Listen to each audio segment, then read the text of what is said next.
আল্লাহ পাক কিয়ামতে বলে দেবেন যে যারা আমার জন্য করেছো তারা এখানে প্রতিদান পাবে, আর যারা দুনিয়ার জন্য কিছু আমল করেছিলে সেটা দুনিয়ায় পেয়ে গেছো, তোমরা যশ খ্যাতি পেয়ে গেছো, এখানে আর তো কিছু নেই। رباه عفوك إني من نور مدت يداي نحمده ونصلي على رسوله الكريم أما بعد قال الله تبارك وتعالى في كلامه المجيد فأعوذ بالله من الشيطان الرجيم بسم الله الرحمن الرحيم ولذكر الله أكبر। সম্মানীয় ভাই, আজ অনেকটাই সময় দেরি হয়ে গেল। আমি তো এক জায়গায় পড়াতে যাই, কালিকাপুর মাদ্রাসা। সকালে গিয়ে দেখলাম আজ ওখানে পরীক্ষার ব্যবস্থাপনা। পরীক্ষা নিতে গেলেই তো একটু আগপিছ হয়েই যায়, তাই প্রায় অনেকটা সময় ওখানে লেগে গেল, এই জন্য আসতে দেরি হয়ে গেল। সম্মানীয় ভাই, নবী করিম সাল্লাল্লাহু আলাইহি ওয়াসাল্লাম একবার এশার নামাজে এসেছেন মসজিদে। তখন সাহাবায়ে কেরামরা যারা ক্লান্ত ছিলেন, ঘুমে তারা তন্দ্রাচ্ছন্ন, ঢুলুঢুলু করছেন, মাথা নুয়ে যাচ্ছে, এইরকম অবস্থা। বেশ অনেকটা সময় নবী করিম সাল্লাল্লাহু আলাইহি ওয়াসাল্লাম আসেননি। হুজুর এশার নামাজ পড়াবেন, দেরি হচ্ছে। হযরত ওমর রাদিয়াল্লাহু তাআলা বললেন, ইয়া রাসূলুল্লাহ, বাচ্চারাও ঘুমিয়ে পড়েছে আর সকলেরই প্রায় ঘুম ঘুম ভাব, সব তন্দ্রাচ্ছন্ন, হুজুর নামাজ পড়িয়ে দেন। নবী করিম সাল্লাল্লাহু আলাইহি ওয়াসাল্লাম এসে নামাজ পড়ালেন আর বললেন যে তোমরা এতক্ষণ এখানে চুপচাপ অপেক্ষায় বসে আছো, এই সময়টা তোমাদের নষ্ট হয়নি, এই সময়টা নষ্ট হয়নি। আল্লাহ রাব্বুল ইজ্জত যতক্ষণ তোমরা এশার নামাজের অপেক্ষায় এখানে বসেছিলে ততক্ষণ তোমাদের মকবুল নামাজের সওয়াব আল্লাহ পাক আমলনামায় লিখে দিয়েছে। 1 ঘন্টা অপেক্ষা করেছো তো 1 ঘন্টা নামাজ পড়ার সওয়াব আল্লাহ পাক লিখে দিয়েছে। তো আপনারা বা আমরা যারা এই মজলিসে আসি, নিজেদেরকে সৌভাগ্যবান মনে করি যে আমরা আল্লাহ পাকের জন্য ফারেগ হয়ে এসেছি। নিজে জিকির করি বা জিকির শুনি বা জিকিরের বা কোনো ভালো নেক আমলের অপেক্ষায় থাকি, সবটাই মঙ্গল। এখানে অমঙ্গলের কোনো জায়গা নেই। বড় মূল্যবান জায়গা। একবার একজন সাহাবী রাদিয়াল্লাহু তাআলা আনহু বললেন, ইয়া রাসূলুল্লাহ, আমরা যতটুকু বুঝেছি আপনার কাছ থেকে শুনে, নামাজে মসজিদে গেলে কদমে কদমে নেকি। হুজুর বললেন, হ্যাঁ অবশ্যই, আল্লাহ পাক নেকিও লেখেন, গুনাহ মাফ করে দেন। বলে, হুজুর যখন আমরা বাড়িতে ফিরি তখন তো ভালো নিয়েতে ভালো জায়গায় তো আসি না, বাড়ি তো মসজিদের থেকে তো দুর্বল জায়গা, তখন কি আমাদের নেকি লেখা হয় না আমাদের ওই সময়টা কি হয়? তো নবী করিম সাল্লাল্লাহু আলাইহি ওয়াসাল্লাম বললেন, তোমরা যেতেও যেমন নেকি পাও, বাড়িতে আসার সময়তেও তোমরা সেই রকম নেকি পাও। আপনারা আসার সময় নিজেদেরকে ধন্য মনে করেছেন, নেক নিয়েতে নেক জায়গায় যাচ্ছি, ফিরবেন যখন তখনও আল্লাহ রাব্বুল ইজ্জত নেকি দেবে। কারণ নেক বান্দারা বাড়িতে যখন যায় তারা বাড়ির লোভে যায় না, বরং আগামী আবার মসজিদে আসার প্রস্তুতি নেওয়ার জন্য বাড়িতে যায়, যে বাড়ির সামলে আসি, কাজগুলো সব গুছিয়ে আসি, আবার আমাকে এখানেই আসতে। তো মূলত আমার মন পড়ে থাকে কোথায়? মসজিদ। এটা উচিত। মুমিনের মন সবসময় মসজিদে পড়ে থাকা উচিত। আমাদেরও মন এই মজলিসে পড়ে থাকে। আমরা যাব, আবার গুছিয়ে সময় বার করে আবার আসার জন্য যাব। তাহলে এই যে অপেক্ষায় আবার আল্লাহ পাকের নাম নেওয়ার জন্য আমরা আসব, আবার আমরা নেক আমলের জন্য আসব, নেক কিছু জিনিস শেখার জন্য আসব, তাহলে গোটা সময়টা আল্লাহ পাক ইন্তজারের জন্য সওয়াবও লিখে দেবে। হাদিস পাকে আছে, কিয়ামতের দিন এই দুনিয়ার 50,000 বছর অতিবাহিত হতে যত সময় লাগে, কিয়ামতের একটা দিন অত লম্বা। 50,000 বছর পার হতে যত সময় লাগে, কিয়ামতের একটা দিন অত লম্বা। সেই দিনে আল্লাহ পাক তার আরশের ছায়াতে নেক বান্দাদেরকে রাখবেন। যেহেতু সূর্য প্রায় মাথার উপরেই থাকবে, তো কিছু বান্দা যাদের উপরে আল্লাহ পাক দয়া করবেন তাদেরকে ওখানে রাখবেন। তো যাদেরকে ওখানে রাখবেন তাদের সম্পর্কে নবীজি সাল্লাল্লাহু আলাইহি ওয়াসাল্লাম বলেছেন যে কারা কারা থাকবে। তার মধ্যে এক শ্রেণীর মানুষ থাকবে, কলবুহু মুআল্লাকুন ফিল মাসাজিদ, যার মনটা মসজিদে পড়ে থাকে, নামাজ গাহে পড়ে থাকে, নামাজ পড়ার জন্য যারা অপেক্ষায় থাকে, অথচ সে মসজিদের বাইরে আছে, কিন্তু মন পড়ে আছে কোথায়? মসজিদে, নামাজ গাহে, ইবাদত গাহে। দুনিয়ার কাজটা জরুরতের জন্য করে, কিন্তু মূল কাজ তার নামাজ, ইবাদত। এই মনে করে সে বাইরে থাকে, কিন্তু অপেক্ষায় থাকে, আর মূল ওখানে থাকে। এর জন্য আল্লাহ পাক তাদের অত বড় মর্তবা দেবেন সেখানে। এই জন্য এখানে আসলে আমরা অপেক্ষায় থাকি, যেই থাকি, কেউ আসুক না আসুক, চুপচাপও যদি থাকি, এই চুপচাপ থাকাটাও যেন বেকার মনে না করি। হযরত শেখ জাকারিয়া রহমাতুল্লাহ আলাই জিকিরের মজলিস মাঝে মাঝে করতেন, একেবারে খামোশ। উনিও কথা বলতেন না, আর কেউ কথা বলতেন না। ঘন্টা, 1 ঘন্টা, 1.5 ঘন্টা, 2 ঘন্টা মজলিস হতো, চুপচাপ, সবাই খামোশ। নিশ্চয়ই তার কোনো মানে আছে। হাদিস পাকে আছে, ফিকির, স্বচ্ছ ভাবনা, চিন্তা ভাবনারও নেকি লেখা হয়। আপনি আমি বসে বসে যদি আমি মনে মনে তওবা করি, আমার জীবনের যে সমস্ত অপকর্মগুলো হয়ে গেছে বা এখনো আছে, সেইগুলো যদি মনে মনে এক জায়গায় লিস্ট তৈরি করে সেগুলোকে যদি বার করে দিই যে এগুলো আর রাখবো না, এটা ইবাদত নয়? বসে বসে 15 মিনিট, 20 মিনিট, 8 ঘন্টা ধরে ভাবলেন, এটাও ইবাদত,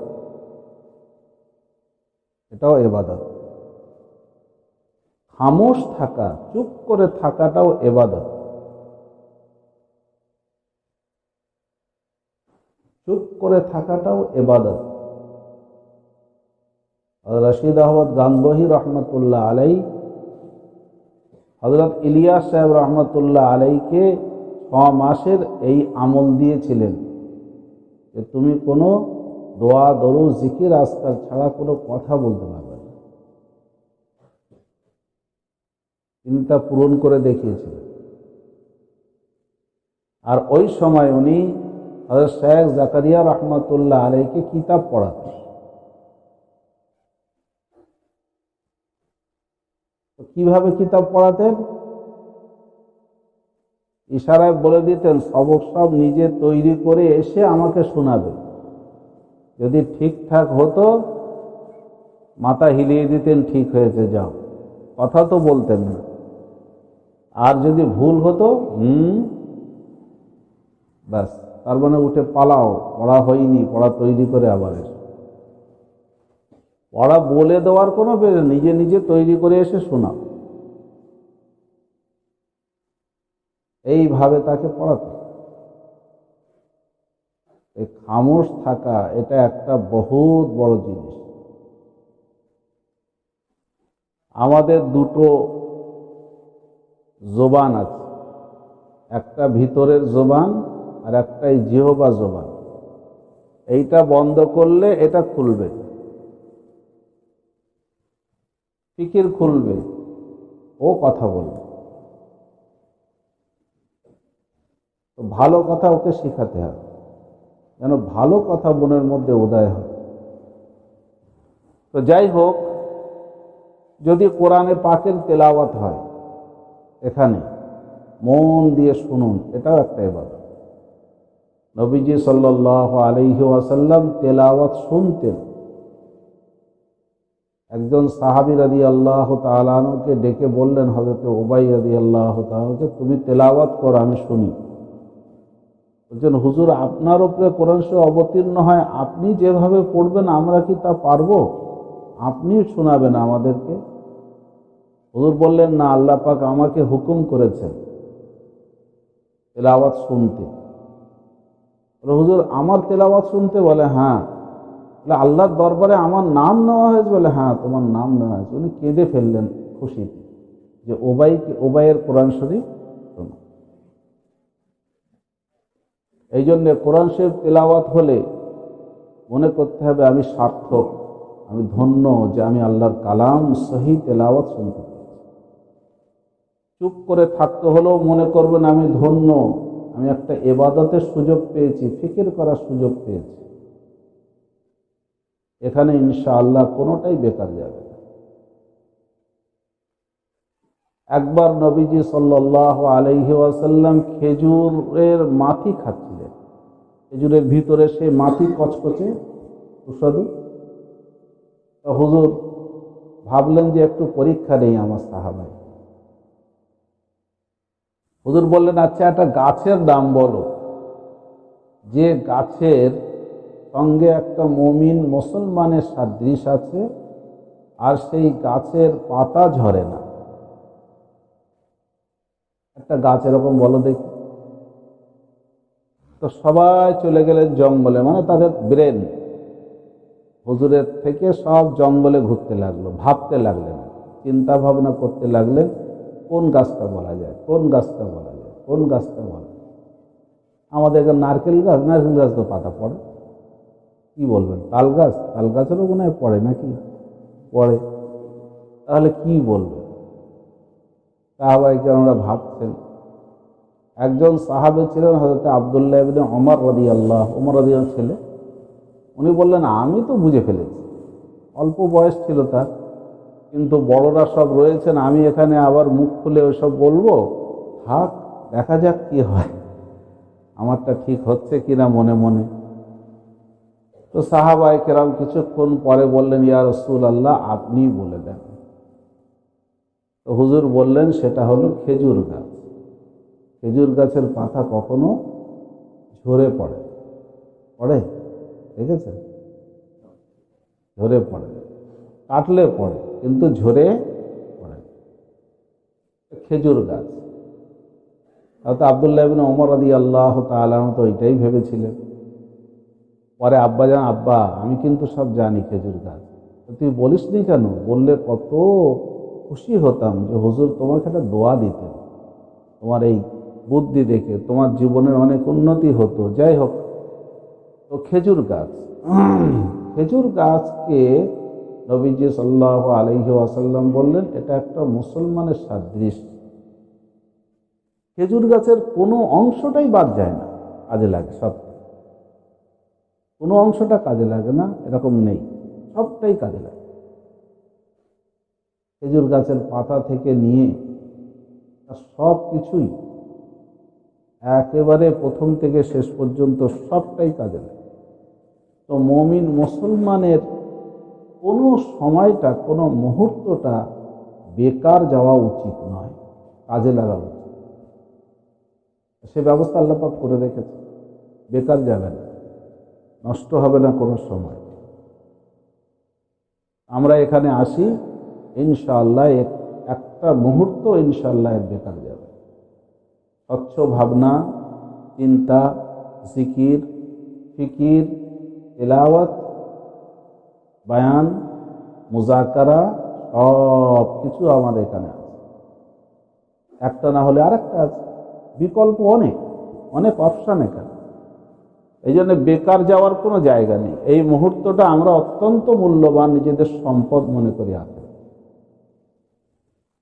হযরত উসমান রাদিয়াল্লাহু তাআলা আনহু বদরের যুদ্ধে ছিলেন সাহাবায়ে কেরামদের সাথে। সেই সময় নবী করিম সাল্লাল্লাহু আলাইহি ওয়াসাল্লামের কাছে খবর, ওহী মারফত হোক যেভাবেই হোক এসছে যে হযরত উসমান রাদিয়াল্লাহু তাআলা আনহুর বিবি অসুস্থ, মানে হুজুরের মেয়ে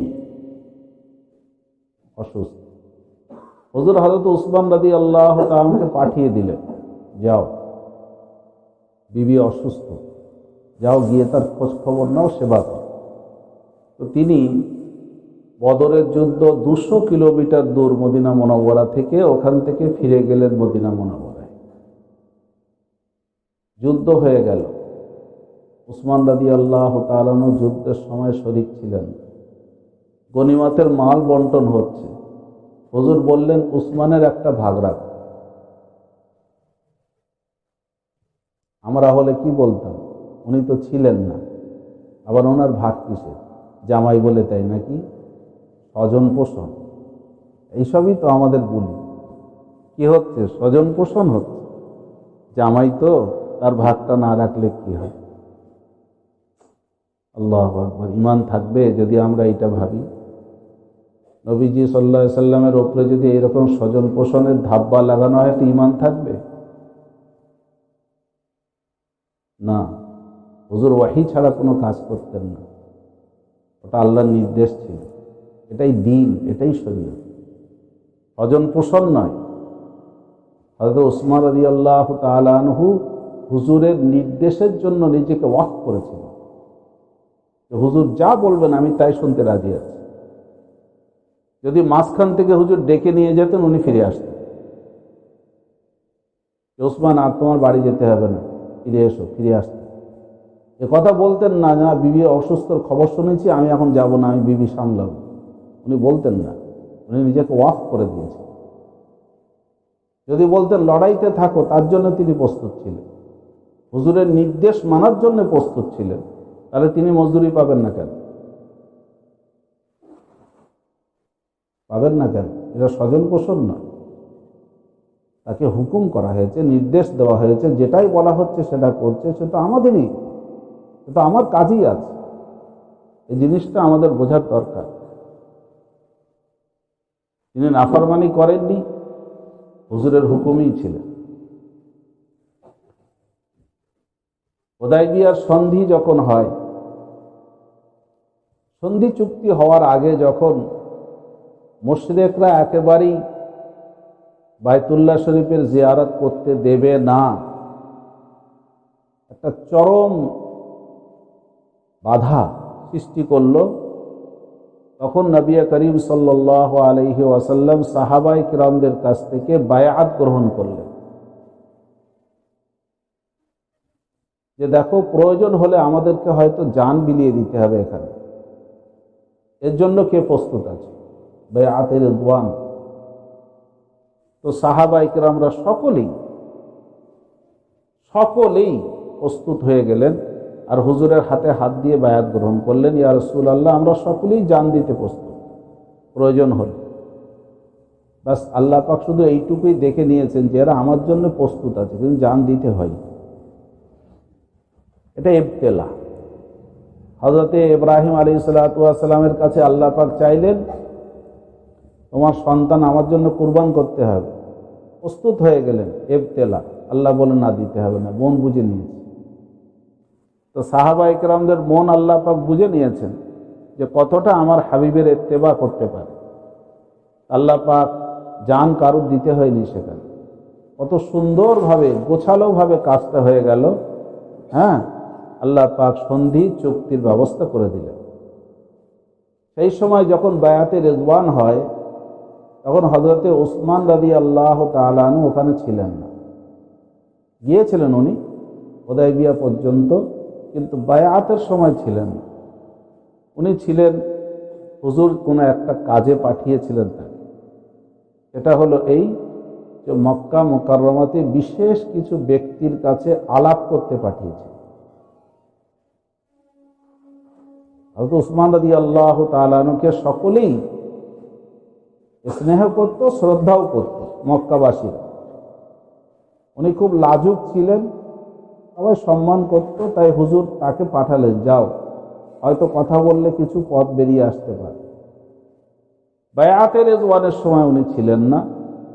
হুজুর নিজের একটা হাত দস্তে মোবারক আর একটা দস্তে মোবারকে রেখে বললেন, এই হাতটা উসমানের হাত, আমি তার তরফ থেকে আমার হাতে বায়াত করছি। তো তিনি না থেকেও ছিলেন।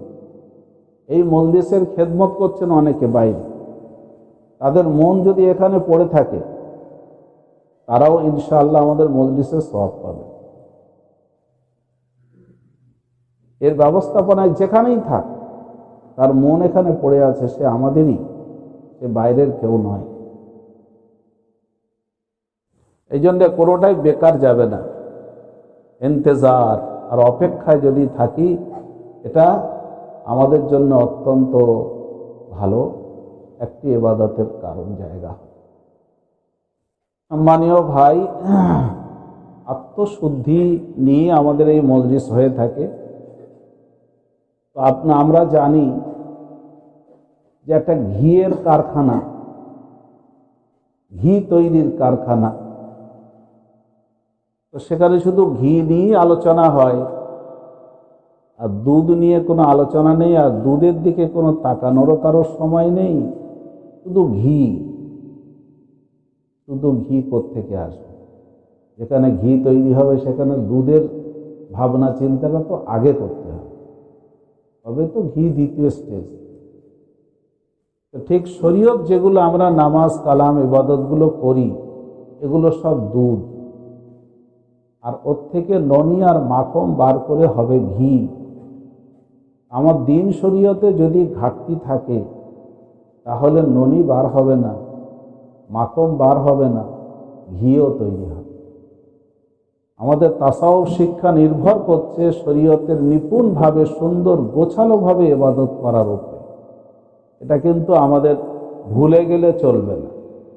নামাজ, রোজা, হজ, যাকাত আর হুকুক, মানুষের হক, মানুষের পাওনা, যা কিছু আমাদের উপরে আছে সেগুলো সুন্দর করে গুছিয়ে মানুষকে পৌঁছে দেওয়া, মানুষের সঙ্গে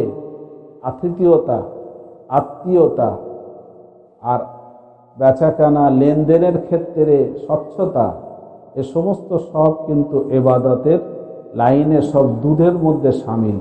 এই দুধ যেন নষ্ট না, তাহলে ননি ঘি ভার হবে না। দুধটা শুধু যদি সাদা থাকে আর ক্রিম যদি চুরি করে তুলে নেওয়া হয়, তাও ঘি পাওয়া যাবে।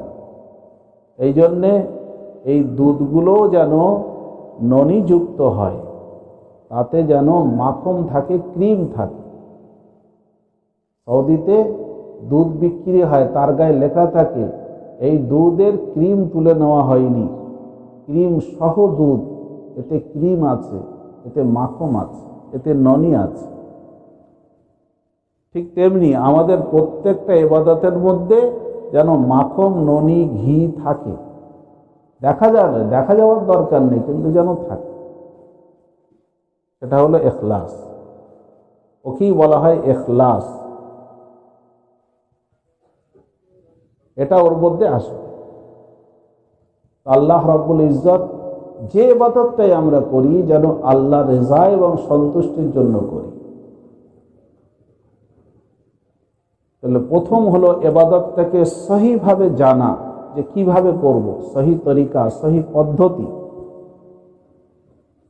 দ্বিতীয় স্টেজ হচ্ছে জানার পরে সহি তরিকার উপরে করা। জানি আমি সহি তরিকা, কিন্তু করি না।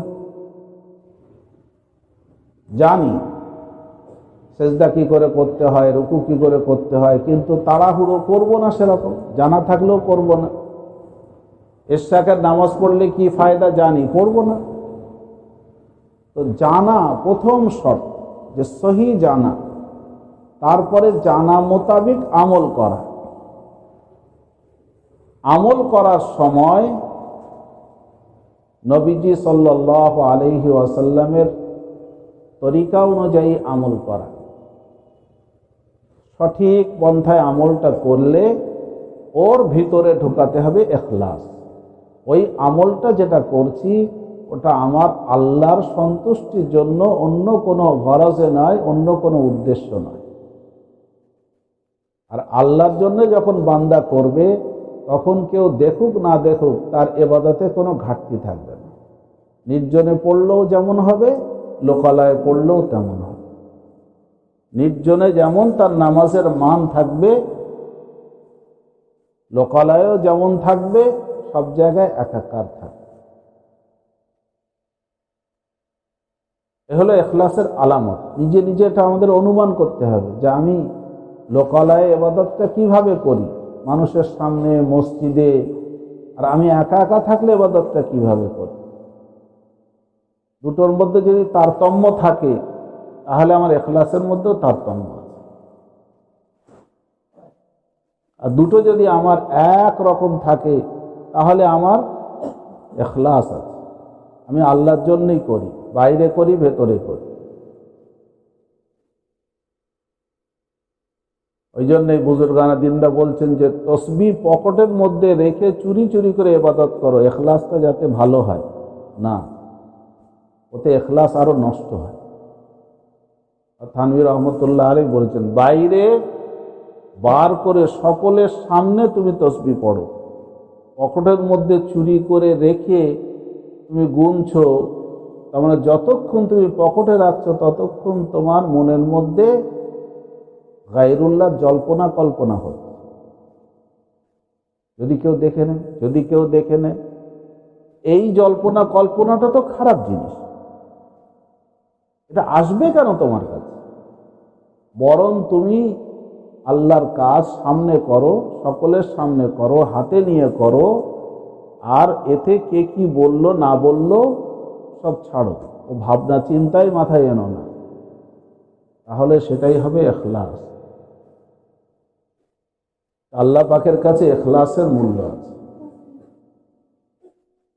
হাদিস শরীফে এসছে যে অনেকের নামাজ ছুঁড়ে তার মুখে মারা হয়। তাহলে কোন ঘাটতি, যে ঘাটতির জন্য মুখে মারা হচ্ছে কি? আজকাল দুধ মাপার, দুধের মধ্যে ক্রিম আছে কিনা মাপার মেশিন বেরিয়েছে। মেশিন ফেললেই বলে দেবে যে এতে ক্রিম তুলে নেওয়া হয়েছে না ক্রিম আছে। আমার আল্লাহ পাকের কাছে নেই যে নামাজটার মধ্যে ইখলাস আছে না নেই, আল্লাহ জানেন না? যেগুলো ওই রকম হবে আল্লাহ ছুঁড়ে ফেলে দেবে। শুধু নামাজ নয়, যে কোনো কাজ ইখলাস না থাকলে আল্লাহর কাছে গ্রহণযোগ্যতা থাকে না, বেকার হয়ে যায়। দুনিয়ার স্বার্থের জন্য হবে। আল্লাহ পাক কিয়ামতে বলে দেবেন যে যারা আমার জন্য করেছো তারা এখানে প্রতিদান পাবে, আর যারা দুনিয়ার জন্য কিছু আমল করেছিলে সেটা দুনিয়ায় পেয়ে গেছো, তোমরা যশ খ্যাতি পেয়ে গেছো, এখানে আর তো কিছু নেই, এখানে তো আর কিছু পাবে না।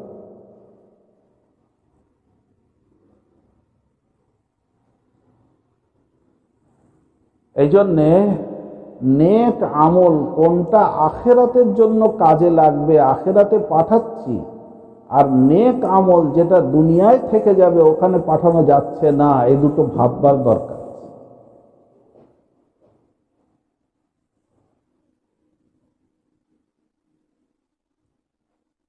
দুটোর মধ্যে পার্থক্য। মৃত্যুর সাথে সাথেই মানুষ জানতে পারবে যত নামাজ আমি পড়েছি, নামাজের মধ্যে কোন কোন নামাজটা আখেরাতের জন্য আল্লাহ তুলে রেখেছেন, আর কোনগুলো দুনিয়ায় থেকে গেছে, আসতে পারেনি, আমার সঙ্গে আসেনি, আমি আনতে পারি। দুনিয়ার কাজ নয়, ইবাদতের কাজের মধ্যে ভাগাভাগি হবে। মানুষ জানতে পারবে মা কদ্দামাত ওয়া মা আখারাত, যে কিয়ামতের জন্য কোন আমলগুলো পাঠানো হয়ে গেছে আর কোনগুলো রয়ে গেছে। তাহলে যে নামাজগুলোতে ইখলাস ছিল না, ওখানে গিয়ে দেখা যাবে সে নামাজগুলো এখানে আসেনি। যে রোজায় ইখলাস ছিল না, এখানে আসেনি। যে সাদকা খায়রাতে ইখলাস ছিল না, সেটা এখানে আসেনি, দুনিয়ায় রয়ে গেছে, নষ্ট হয়ে গেছে, কাজে লাগবে না।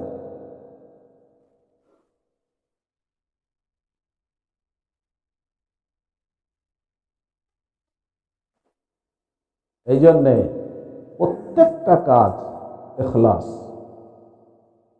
দুনিয়ার কোনো স্বার্থ না হয়। আমরা যখন দান খায়রাত করি, আমরা মানুষ দেখে দেখে দান খায়রাত করি, অমুক লোকটাকে দিই, কারণ ও আমাদের ঢাকে হাকে কাছে থাকে, ওকে দিলে অনেক কাজ নেওয়া যাবে। এটা দান খায়রাতের ইখলাস নয়। এতে কি নেকি পাওয়া যাবে?